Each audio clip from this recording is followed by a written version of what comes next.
1월 24일 화요일입니다. 이 시간 하나님께서 우리에게 주시는 말씀은 출애굽기 30장 17절에서 21절의 말씀입니다. 제가 봉독해 드리겠습니다. 여호와께서 모세에게 말씀하여 이르시되 너는 물두멍을 노수로 만들고 그 받침도 노수로 만들어 씻게 하되 그것을 회막과 제단 사이에 두고 그 속에 물을 담으라. 아론과 그의 아들들이 그 두멍에서 수족을 씻되 그들이 회막에 들어갈 때에 물로 씻어 죽기를 면할 것이요 제단에 가까이 가서 그 직분을 행하여 여호와 앞에 화제를 살을 때에도 그리할지니라. 이와 같이 그들이 그 수족을 씻어 죽기를 면할지니 이는 그와 그의 자손이 대대로 영원히 지킬 규례니라. 설 명절 연휴 마지막 날입니다. 오늘도 주님의 안식과 평화가 우리 성도님들 모든 가정 위에 충만하시길 주님의 이름으로 기원합니다. 내일부터 다시 일상으로 돌아갈 텐데요. 우리 일상의 삶에 또 우리 주님께서 동행해 주시길 주님의 이름으로 간절히 기원합니다. 오늘은 손발로 말하다라는 제목으로 함께 말씀의 은혜 나누겠습니다. 베드로전서 기자는 2장 9절에서 우리 그리스도인들을 가리켜서 왕 같은 제사장이라 이렇게 표현하고 있습니다.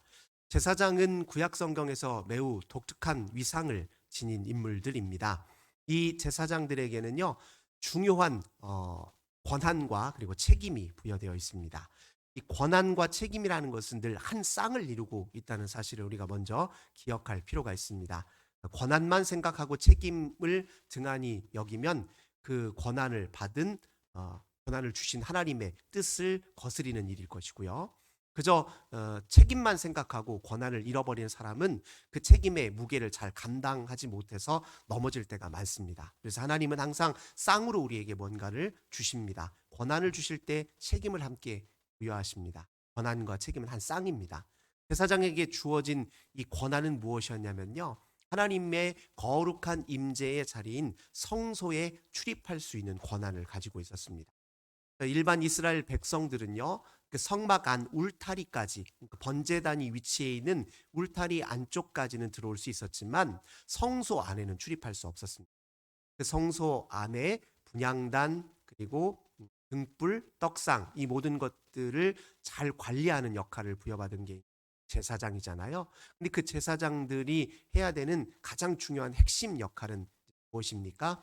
백성들과 하나님 사이를 연결시켜주고 매개해주는 역할이었습니다. 속되고 부정한 이스라엘 백성들이 거룩하신 하나님의 임재에 가까이 나아올 때 그 길을 터주는 역할을 하는 사람들이 제사장이었습니다.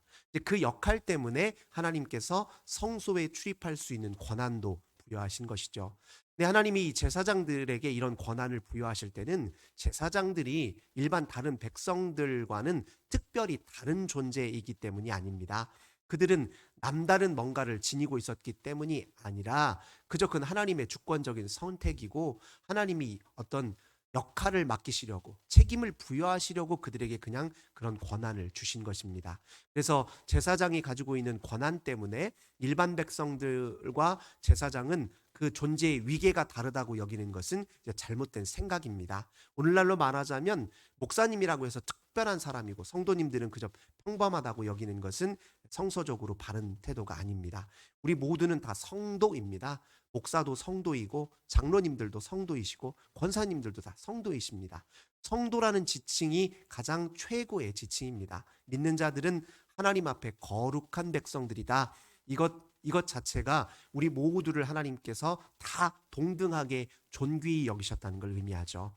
제사장들은 성소에 출입할 권한을 받았지만 그건 어디까지나 하나님이 부여하신 특별한 역할 때문에 부여하신 것입니다. 그 역할이 뭐라고요? 하나님과 백성들 사이를 매개해 주는 역할이었습니다.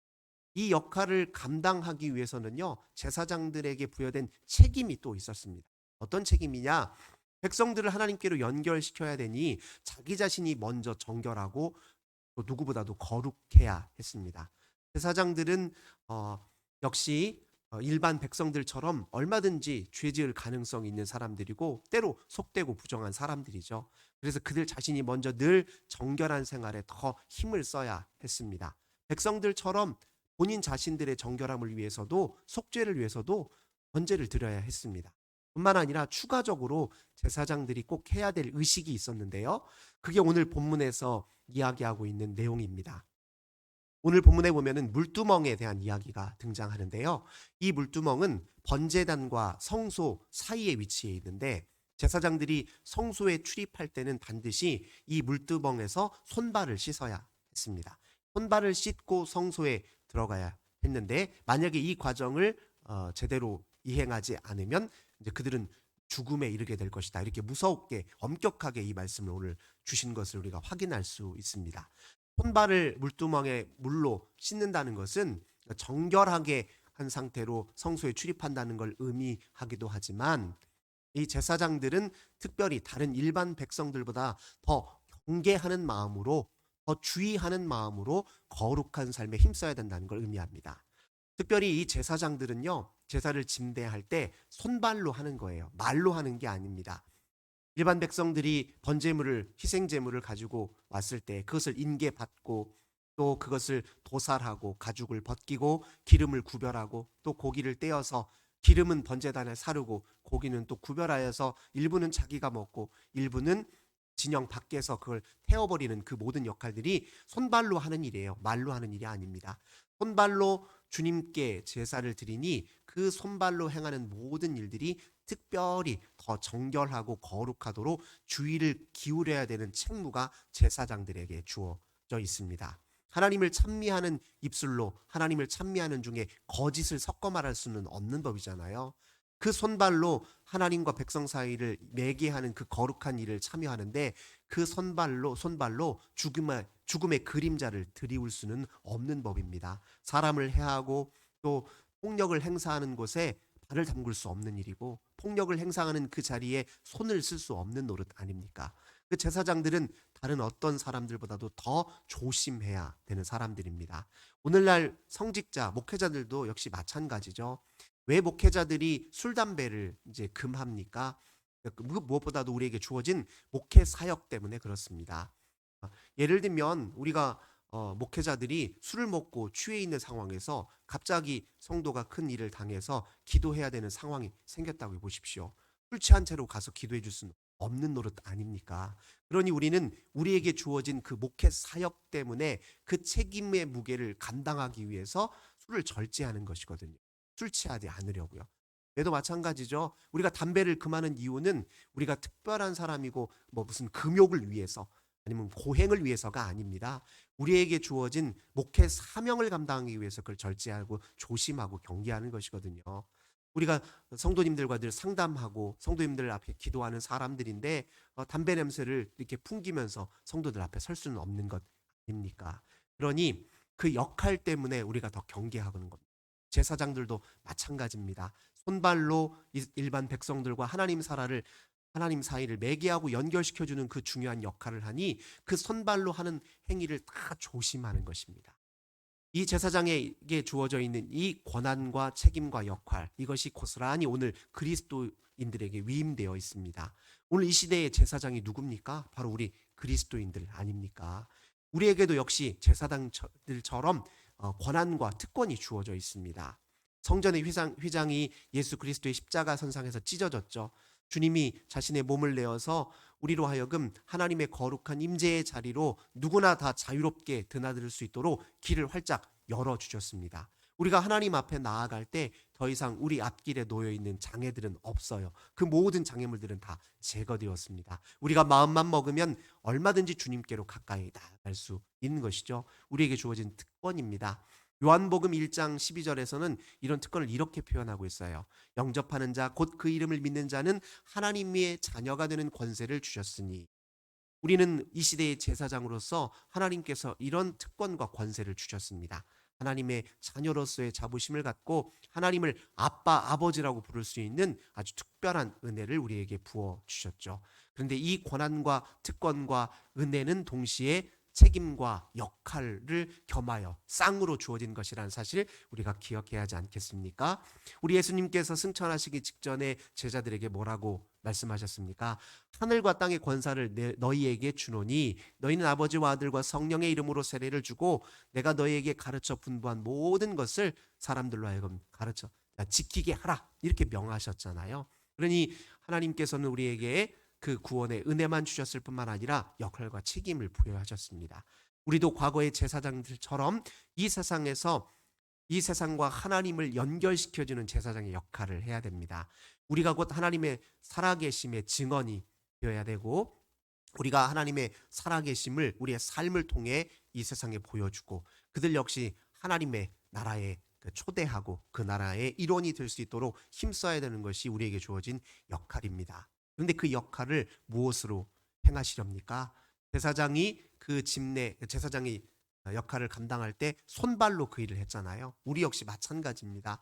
우리도 손발로 말하는 사람들입니다. 입술로 그저 예수 믿으세요 떠드는 사람이 아니라 과거의 제사장들처럼 손발로 우리에게 주어진 역할과 사명을 감당해야 되는 사람들입니다.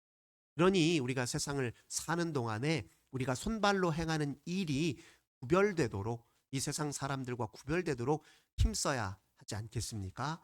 그 힘쓰는 모든 과정 속에서 하나님이 이제 밝히 드러나 보이게 될 것입니다. 우리가 손발로 행하는 모든 일들을 한번 되돌아 볼 일입니다.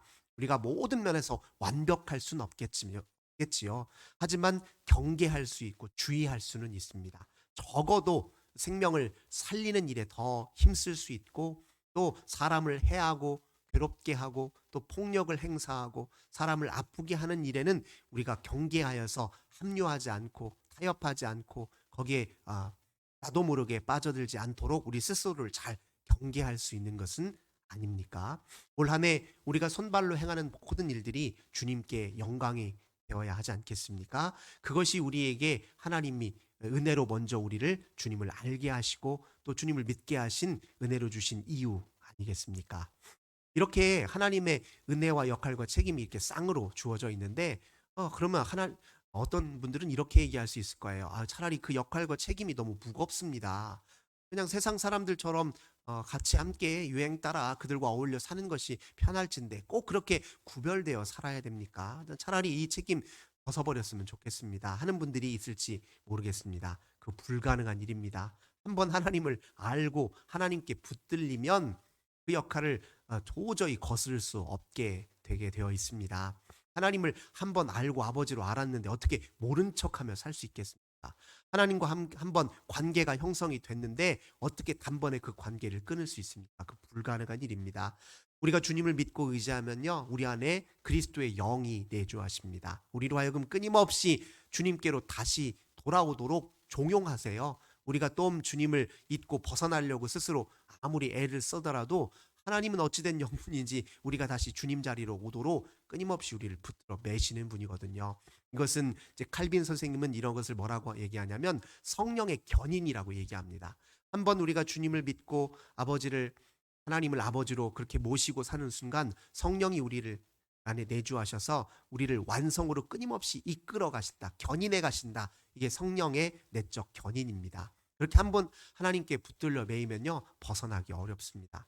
그러니 권한과 책임과 역할이 때로 무겁다고 해서 그걸 다 벗을 일이 아닙니다. 벗을 수도 없습니다. 그런데 그것을 주님께 맡길 수는 있습니다. 우리가 그 인생의 모든 책임과 역할의 무게를 우리 홀로 감당하지 않아도 됩니다. 주님이 감당할 만한 능력과 은사도 겸하여 주십니다. 어떤 책임과 역할을 부여하실 때 그걸 감당할 만한 능력과 지혜도 동시에 주시는 분이 우리 주님이십니다.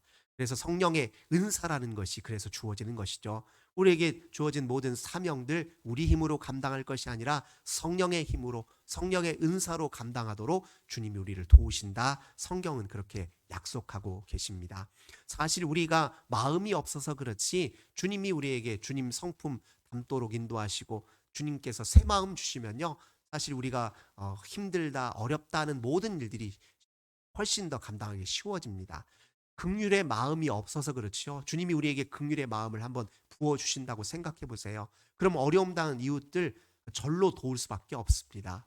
주님이 우리에게 두려워하는 마음을 줘본다고 생각해 보십시오. 우리가 주님 눈살 찌푸리게 하는 일, 멈추는 일, 그리 쉬운 일 아닙니다. 주님이 우리에게 주님의 거룩한 성품과 마음 주시면 그 마음으로 우리에게 주어진 역할과 책임도 능히 잘 기쁘게 감당할 수 있는 것 아닙니까? 오늘 이 시대에 우리 그리스도인들은 이 시대의 제사장으로 부름받은 사람들입니다. 이 제사장들이 해야 될 일은 분명합니다. 이 세상을 하나님이 사랑하고 계신다. 이 세상을 구원하기 위해 지금도 일하신다.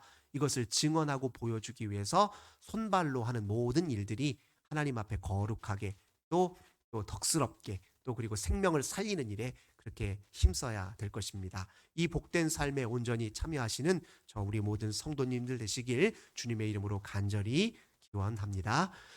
기도하겠습니다. 좋으신 주님 감사드립니다. 설 명절 저희들에게 안식을 허락해 주시고 또 가족 간의 사랑을 함께 확인할 수 있도록 도우신 것 감사드립니다. 이제 일상으로 돌아갑니다. 하나님께서 우리에게 은혜 주시고 또 자녀되는 권세를 주신 이유는 동시에 우리에게 하나님의 귀한 사역을 맡기시려 하나님의 역할과 책임을 부여하시기 위해서 주셨다는 사실 마음에 새깁니다. 권한만 알고 책임은 모르는 어리석은 자 되지 않게 하소서. 책임의 무게만 알 뿐 주님이 그 책임을 감당할 수 있도록 은사도 주시는 분임을 잊지 않도록 저희들 하나님 붙잡아 주시옵소서. 주님이 주시는 지혜와 은사로 우리에게 주어진 제사장의 역할 잘 감당하여서 우리 있는 곳에 하나님의 영광이 드러나고 하나님의 살아계심이 증언되고 또 우리를 통해서 우리 주변 많은 사람들이 주께로 돌아오는 역사가 이어지도록 은혜 베풀어 주시옵소서. 우리 하나님께서 함께해 주실 걸 믿고 감사드리며 예수님의 이름으로 간절히 기도하옵나이다. 아멘.